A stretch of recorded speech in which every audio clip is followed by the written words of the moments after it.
Okay. The Gemara had deduced from the Mishnah, and we cited a Baraisa, that if a person either appoints a shliach to marry a woman on his behalf, or he asks the person to do him a favor, if you see this woman, marry on my behalf. And rather than marrying the woman on the other person's behalf, he marries her on it for himself. So Gemara says, the Baraisa says, that's meaning Ramos. It's considered deceitful behavior. It's unacceptable. Okay? It's considered a rabbi. So Gemara tells over a story on the Testament of Robin Chasida Ozl Kedushalei Itzo Lebreg. Robin Chasida. Robin was referred to as Chasida. Devoutly, scrupulously devout, pious. Ozl Kedushalei Itzo Lebreg. He went to marry a woman on behalf of the son. The son asked him if he could marry a woman on his behalf. Kitchel Navshe. Rather than marrying the woman for his son, to represent the son as a shliach, he took her for himself, married the woman for himself. So Mar asks a question, says, although it's valid, but the behavior is inappropriate, it's considered the behavior of a deceitful person. And we're talking Rav Chasida. So evidently, if he's Rav Chasida, we're not just speaking about a classification which is incorrect. So Mar says, Lo Yavud Nalik. They weren't agreeable to give their daughter on behalf of the son. So because they weren't agreeable to give her on behalf of the sons, he took the woman, he married her himself. For himself, they're willing to give their daughter, but for the son, not. So Mar asks a question. So now I have a question what this means. Iboila laduye. So why did he inform his son? He should have informed the son that his request cannot be accommodated because they're not interested. Because he felt in the interim, if he goes and informs the son in that period of time, someone else may come and marry her. So because of that, he had no choice but to marry immediately. He had no time to inform the son that he was rejected. So Rashi says, I have a question on how to understand this. Why should he be informed the son? Because the son will suspect that he did a deceitful act, which makes sense. What's the first thing that comes to mind? It's a question like a marasayan. You're putting yourself in a position that you're seen as somebody other than you really are. So you should really explain your behavior in advance before you act. Say, look, I would want to, but they're not agreeable. Rashi says, Lahutzi atzm min minan karamos. Rashi doesn't say Shlo Yiro Kiramai. Rashi doesn't say he shouldn't appear to be a rabbi. I mean, that's what I would have said. Right? So if it's a question of Marasayan, it's the way you'll be perceived. He should say Lo Yiro Kiramai. You shouldn't be seen as a deceitful person. Rashi says to remove yourself from deceitful behavior. Understand what I'm saying? Understand what I'm pointing out in Rashi? Lahotzi atzm minig ramos. Rami, you went to day school. No, Hebrew, you know a little bit. Lahotzi atzm minig ramos. What it seems to be, that if a person behaves a certain way, although in your mind you understand what your intent, it's not deceitful behavior. But factually, if that's the way a deceitful person behaves, that will affect you to ultimately become deceitful. Although that's not your intent. This is similar to what the Chinuch writes in regard to Etzem Losish Grubo. There's a halacha, there's a Torah violation that by the Korban Pesach, we're not so far off from Pesach, that if you have a marrow bone in the Korban Pesach, you're not permitted to break the bone to extract the marrow. Although marrow is meat, the Torah says you're not permitted to. Why? The Torah says, the Chinuch says, what is the philosophical reason? He says, because what is the mitzvah of eating Pesach? We act as free men. We're b'nei chorim at the Seder, when we eat Pesach night. He says, who gnaws on bones? Dogs gnaw on bones. So that behavior is so contrary to what the way a free man acts. Therefore, the Torah prohibits the breaking of the bone to extract the marrow. That's the chinuch. So the chinuch says, maybe you'll say, does it really make a difference? Does it really make a difference? So the chinuch says, that question, does it really make a difference, is only based on a lack of experience in life, that you don't understand what life is about. And he says a principle, Odam nifal fi pulosov. A man is a product of his behavior. And he says, a person who's a tzaddik, this is the chinuch, who's forced to do evil, acts of evil, forced, is compelled, ultimately, and every time he does, he's being compelled, he's being forced, and he has no choice but to do the evil, ultimately this man will become an evil man. And he says a person who's evil, and he's compelled to do acts of righteousness over an extended period, ultimately that person will become righteous. Because the external act, the behavior, will influence the inner understanding and feeling towards whatever it may be. That's the chinuch. Therefore, the Torah says you're not permitted to act in a way which is contrary to the way a free man behaves. Okay? So I'm saying that's what he means.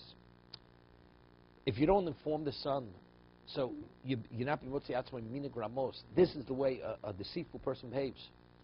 But you know the answer. But the question is, but the action itself is deceitful. Unless people know, you're acting deceitfully, because they don't know. That's called the deceitful act.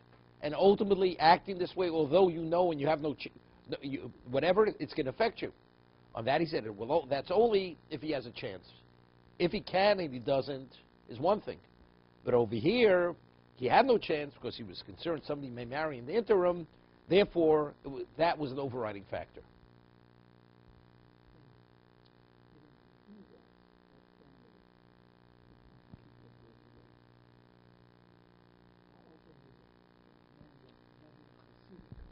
He may have had. There may have been a whole peer group, which was the equivalent of who he was. That's me. They would have married to an ordinary person. Just heard the story recently. The woman just passed away. I learned b'chavrusa with her son. She was a woman in her upper 90s. She herself was a great niece of the Nitziv. A great niece of the Nitziv. Her grandfather and the Nitziv were brothers. And I remember in Yeshiva, Shiva's Chaim told me that she would learn Gemara with her sons. I mean, she was like learning it. I mean, she came from a very illustrious rabbinic family. So she was engaged before the war to a certain person who was considered he was called the Arisha B'Chabura in Europe. His name was Reb Leib Malin. And this Reb Leib Malin, he passed away in his 50s. And he was a genius. He was fierce in Torah.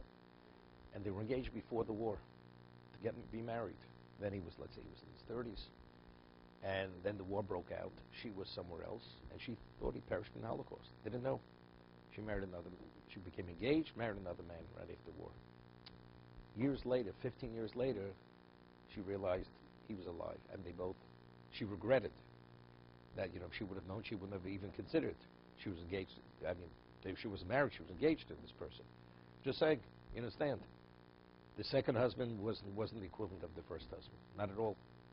And I'm just saying, many people. There's a whole story with many of the people in the mirror that whatever there was a yeshiva in Brooklyn. It's called Beis Talmud. He's the one who really was one of the founders of Beis Talmud when he came up from Europe. One of the primary Mira students, Alta Mira, from the Mira Yeshiva. Okay. Rabbi Bechona, Yov le'zuzi l'Rav. Rabbi Bechona gave money to Rav. Listen to the story. It's interesting. Rav was greater than Rabbi Yochanan. Could you imagine? Rabbi Bechona gave money to Rav to purchase a piece of property on his behalf. You understand? You realize Rav's not a real estate agent. Okay? But he gave money to Rav that he should purchase on his behalf a piece of property. Okay?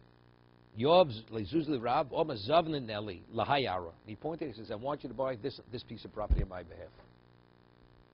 Ozel Zavna Nafshi, rather than buying on Rabbi Bechona's behalf, he bought it on his own behalf.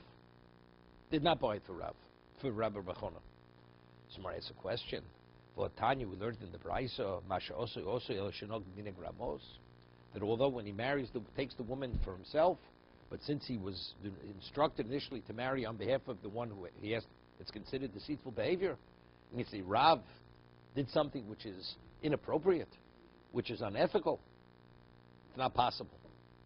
Smart explains, Bago Dali Mehavo.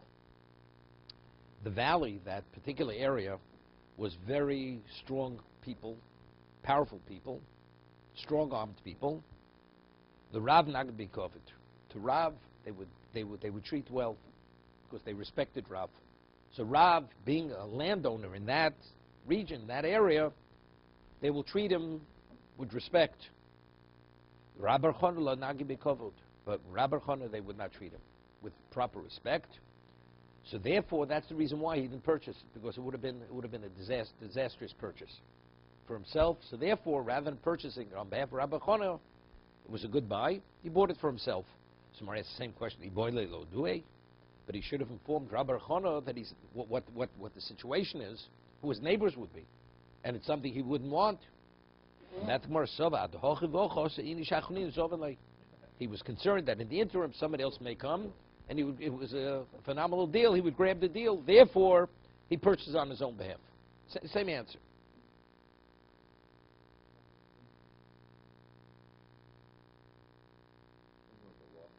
You see something interesting here. You know, if you hold Zonos Shalom Shalom Roshana at Rosh Hashanah, whatever is meant to be yours is yours, and what's not meant to be yours not to be yours. So what's the problem? See, Yaakov Yinu Pachim Kitanim. What's already yours, you can't say, well, if it's meant to be, it's meant to. No. Whatever is given to you, you have to safeguard. You can't just be wasteful. Even if it's something which has as much value, as little value as what? As Pachim Kitanim. It's yours, you have to safekeep it. But here's, we're talking about a purchase. Here we're talking about, it may be viewed as deceitful behavior if I take time out to inform him why I can't buy the property on his behalf, but in the meantime, I may lose it. And if you lose, that means it's not meant to be yours, right? Seemingly, that's what we should say. We're talking about Rav here. We're trying to learn from Rav's behavior. Yet Rav says, no, he's concerned somebody may grab it from him. A wife is different than this. Because a wife, that's lefis chus, that's based on your merit. So somebody else may have greater merit, somebody may have been rachmim, somebody, therefore, he may take it from you. But we're talking about mizonos shalot, and we're talking about one's yearly stipend, financial allocation. It's set for Rosh Hashanah. It's meant to be yours. It's yours. If not, not. So how do we understand it? So what was Rav concerned about? David, you had a question? You're good. My difficulty. You have a difficulty. Yes, so let's hear. If the halacha is that in a circumstance like this, that it's okay to preempt, which is what you're saying, that's the halacha. So Hashem presented the opportunity in this way. No. Say, it's an overriding factor. Really, you should really vindicate yourself. You should really not behave this. It's inappropriate behavior. But because over here there's a concern, somebody may preempt him, therefore it's okay.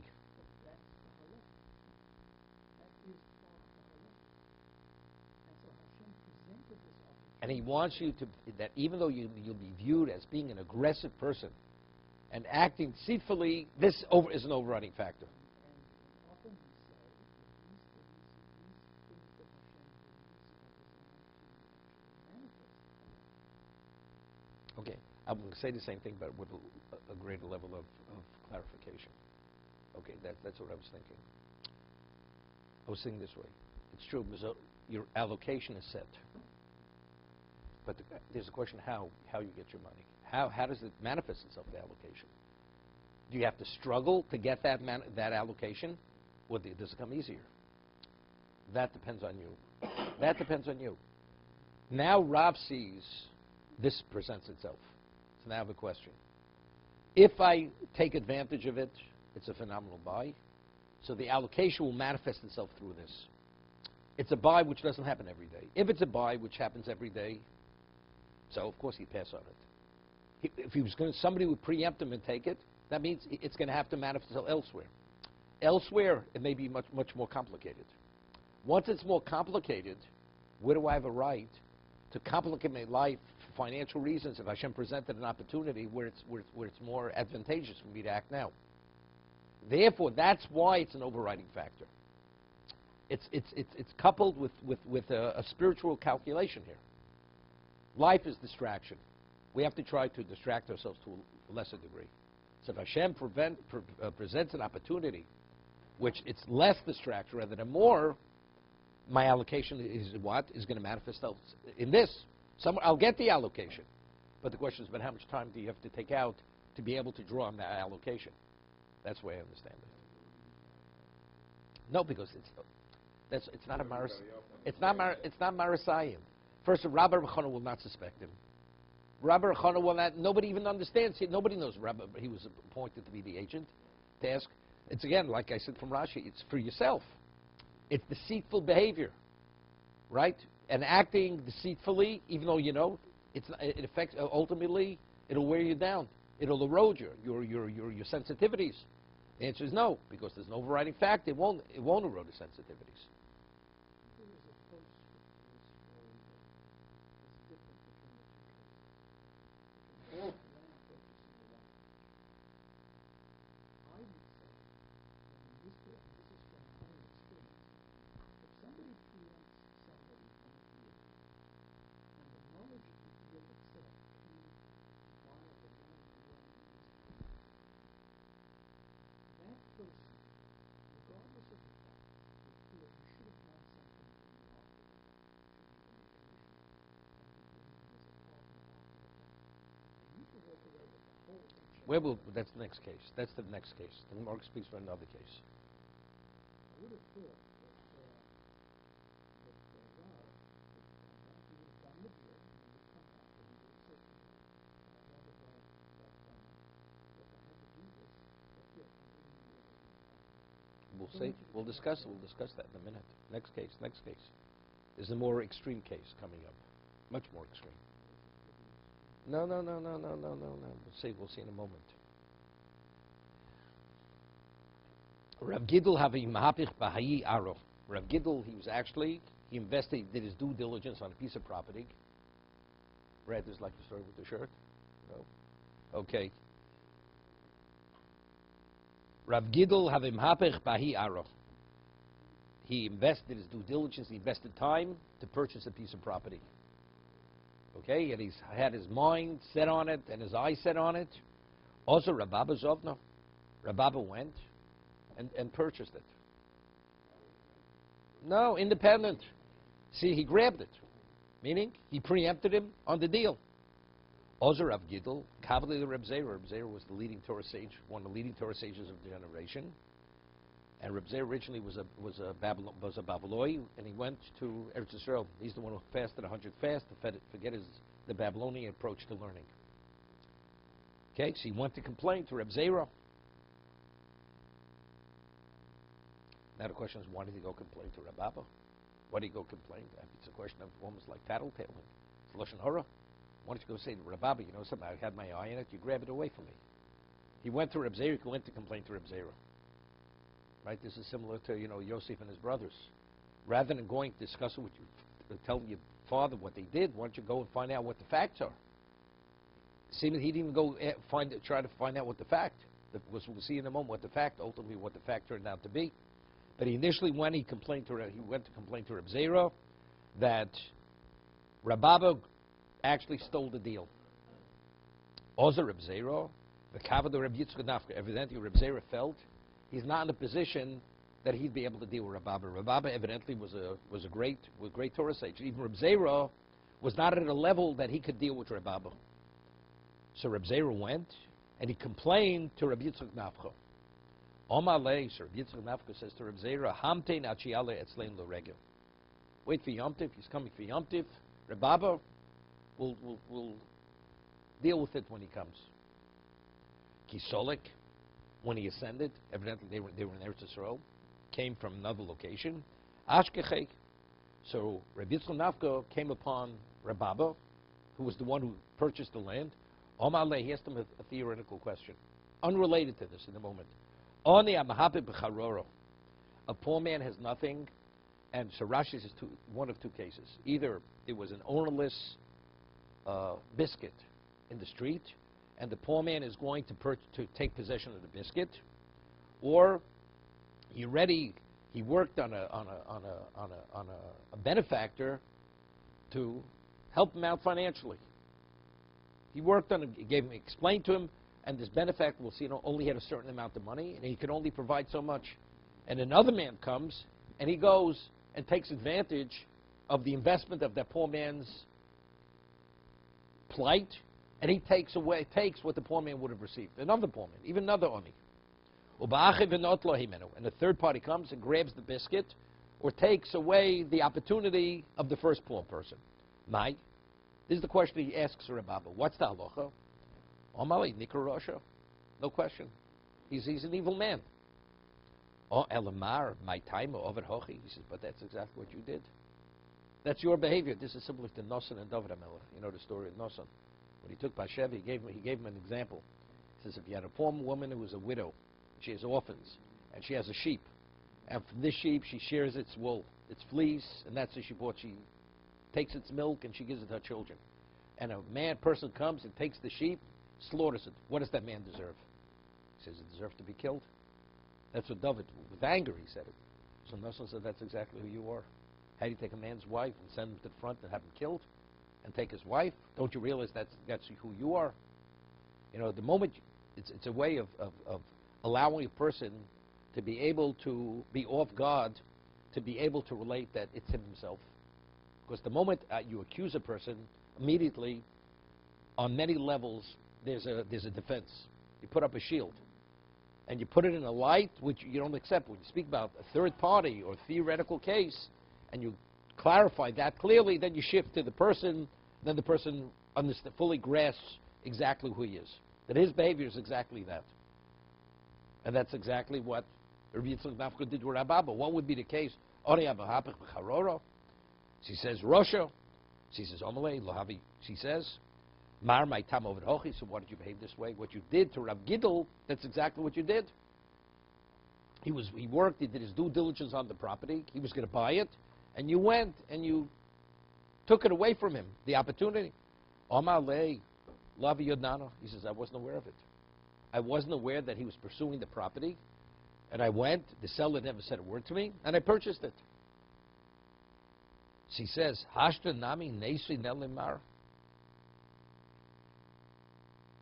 Right? He says, why don't you sell it to someone, to the original buyer, to Rav Gidl? He says, I can't sell it. Can't sell it to Rav Gidl. Why? The Arakamaisi, he says, the first purchase of real estate I ever made, it's not good luck. You sell off your first property that you bought, real estate purchase, it doesn't bring good luck. Therefore, I don't want to sell it. I'm not going to sell it. Iboy, the Maton Nishla, he says, if you want to take it as a gift, I'm happy to give it as a gift. To take money for it, I will not take money. But to gift it, I'm happy to gift it to Rav Gidl. David, this is where the commission comes in. I'm happy to gift it to Rav Gidl. So, he's a fine man. Rababa. Rav Gidl Unochaslo. Rav Gidl says, I don't accept gifts. Shlomo says in Mishlei, the one who despises gifts, he's the one who will live. So here, he's not agreeable to sell it. Rav Gidl will pay for it because he was interested in buying it. But he says, but I can't sell it because it's not. It will undermine my good luck. And gift it. Rav Gidl is not willing to accept it. So Rababa lo noches lo. So, but Rababa didn't want to be associated with it. Mishum dehipach Rav Gidl. Factually, he did the wrong thing. Unknowingly, he did the wrong thing to Rav Gidl. And lomar lo noches lo, lomar noches lo. So neither wanted. Rav Gidl wouldn't take it as a gift, and unless he pays for it. And to sell it, Rabab is not agreeable to sell it because it's lomasam nemilsa. It's not good luck for him. Umiskari arij rabban. So Rashi, what did he do? He disowned it and said, this property is available for Talmid Chachomim to benefit from its proceeds. That's what he did. Because it's again, that's partner's what, but he has to pay. That's a sale. That's called selling it.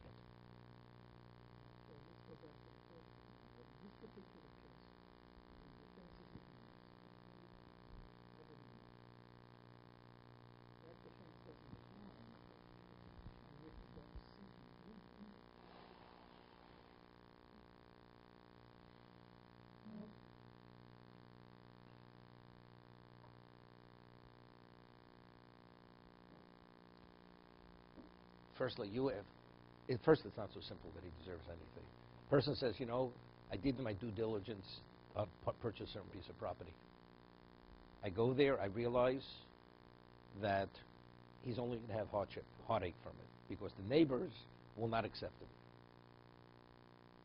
And I go buy it. What should I give the man? Why should I give him any? First, the Gemara's not discussing it. The Gemara says, but it's a deceitful behavior. And that's the main thing. So it's not deceitful because it would be a disservice. It would be doing the wrong thing for him. Did he pay him a commission? Maybe he didn't pay him a commission. But again, is it Sonny Matonis Yichya? Maybe he did offer, maybe he didn't offer. And the Gemara's not discussing that. The Gemara is focusing over there only, is the behavior appropriate, not a behavior? The Gemara says it's not appropriate behavior. So why did he inform him? He says, because in the interim, he would have lost the property. Ultimately, he explained it to him. But at that moment, when he purchased it, he didn't have time to inform him. Yeah? No, because no. There's the whole discussion is not a discussion. What should be discussed in the first story? He acted unethically, right? That was the question.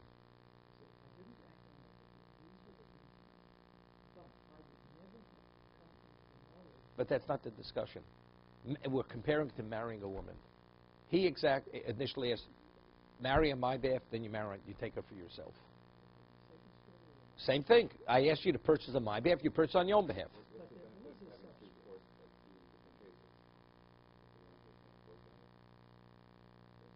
No, because the second case brings out another point, as I said to you. Right? Even though we say that what you're meant to have, you're going to have, but the question, what manner is it going to present itself? Easier or more difficult?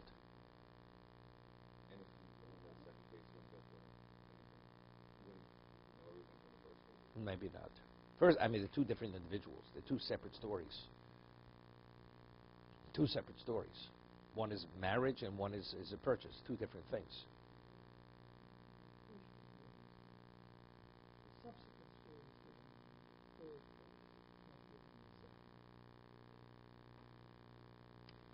Again,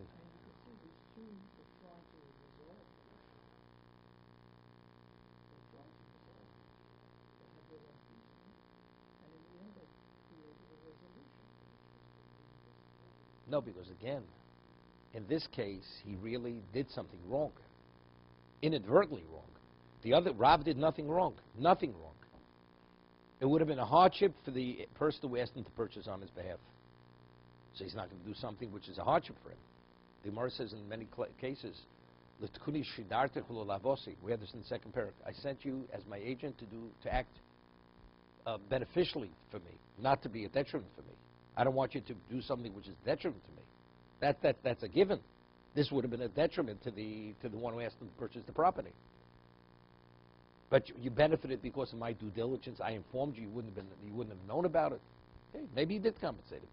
But it's not the discussion here. That's not our discussion. Our discussion is it's unethical what you did. The purchase is unethical.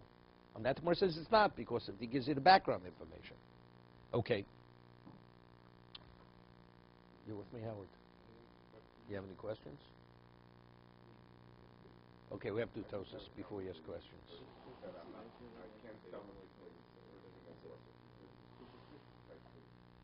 Separate. There is a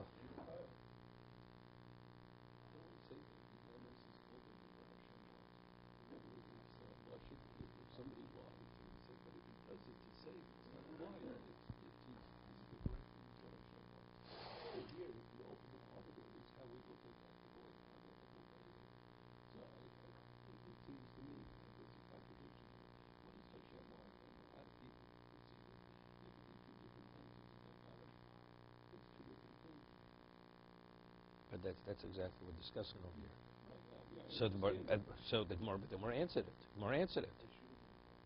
Right? Why he should have gone back and informed him. He says he wasn't able to. Eventually he told him, but initially for that interim period, it's an unknown. The behavior seems to be unethical.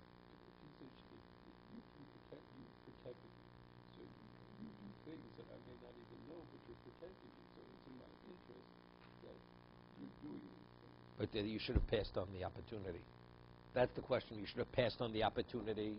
Right? That's the question. Okay, let's do Tos. Tos says now. We're talking about Oni Amhapip Charoro. So Rashi learns it's one of two cases. Either it's a biscuit, which is hefker. The cake is hefker. It's ownerless. A poor man is pursuing something which is ownerless on the street, and you go and you preempt him and you take it.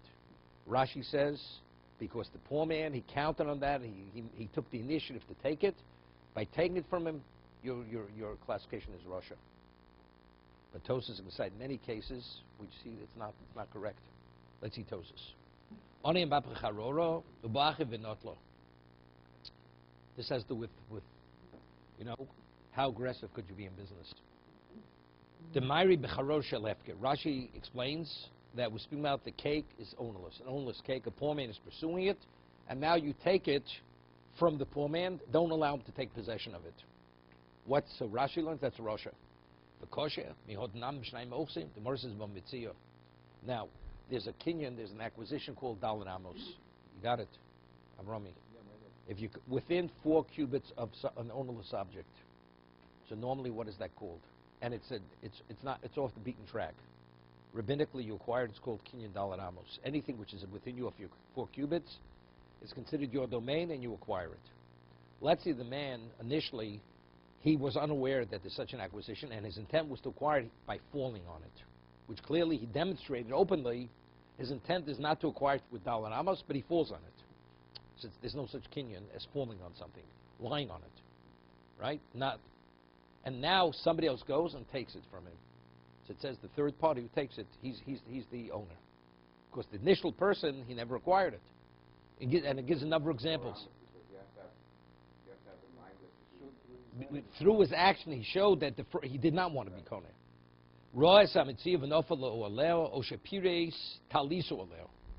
He took his garment and he covered it, like just to identify that he laid claim to it. But again, there's no such kinyan as laying claim to something by spreading your garment over it. And the third party comes and takes it. It's the third party's. I mean, you could say, so Tosa says the connotation of Gemara is it's proper behavior. Rashi could say the Gemara over there is only speaking within the context that it belongs to the second party.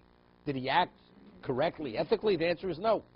But Tosas understands the connotation of the Gemara Bava Mitzvah is Hari Shalo, that it's fine. There's nothing wrong with the third party coming and taking possession in both of these two situations. Chen Komar Hosam, Misha Likit Mikzas Hapeyo.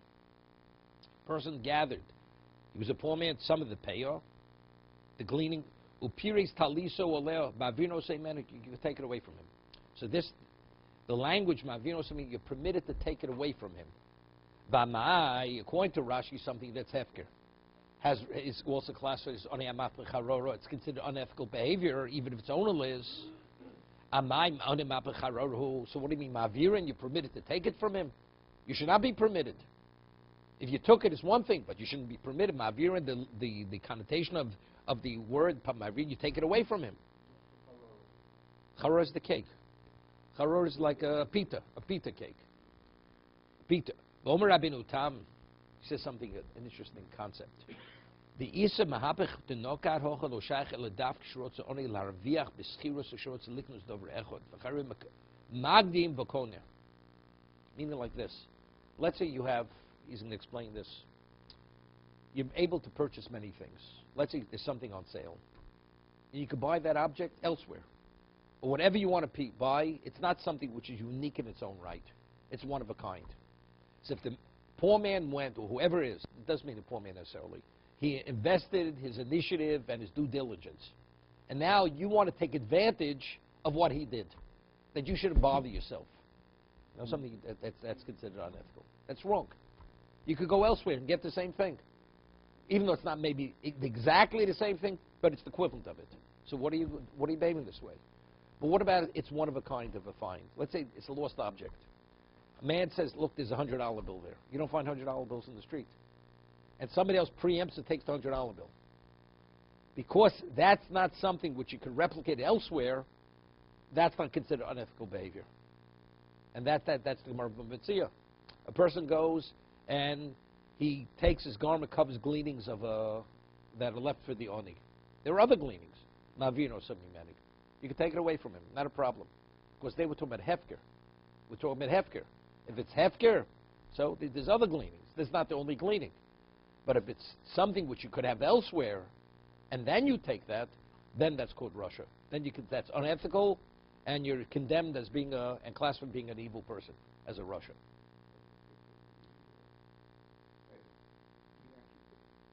He didn't pick it. It was already cut. It was cut. It was cut. Pay it doesn't mean. And he went and he just spread his garment over it. If he picked it up, he cut it. He picked it up in his hand. If he just cut it with a sickle, it means nothing. Severing it from leak it. That doesn't mean leak it. Doesn't mean he picked it up. Okay. But now we're not going on that. He wasn't Kohen. Factually, he wasn't Kohen. So we talk about real estate. Person has his eye in a house, he wants to buy the house. And word gets out in the community, it's a phenomenal buy. In terms of the way it's moving condition. And for the price, it's a steal. Somebody else now goes and takes the house. This house is a find. You can't find this house somewhere else. It's not so simple. Is that the equivalent of Hefker? Because this kind of find you can't find elsewhere. What do you say? Something? And if it's not to that degree of find, it's not the equivalent of Hefker. It's not clear whether that's considered unethical and he would be considered Russia. Not simple. I wanted a certain corner, a certain neighborhood. Not interested in moving to another neighborhood. But again, for your preference, doesn't mean say you could infringe on somebody else's rights or on his investment. But we're talking about it doesn't exist. It's hefker. It's ownerless. And you could take it and you go and you take the initiative. According to Rabbeinu Tam, that's not considered Russia to be considered.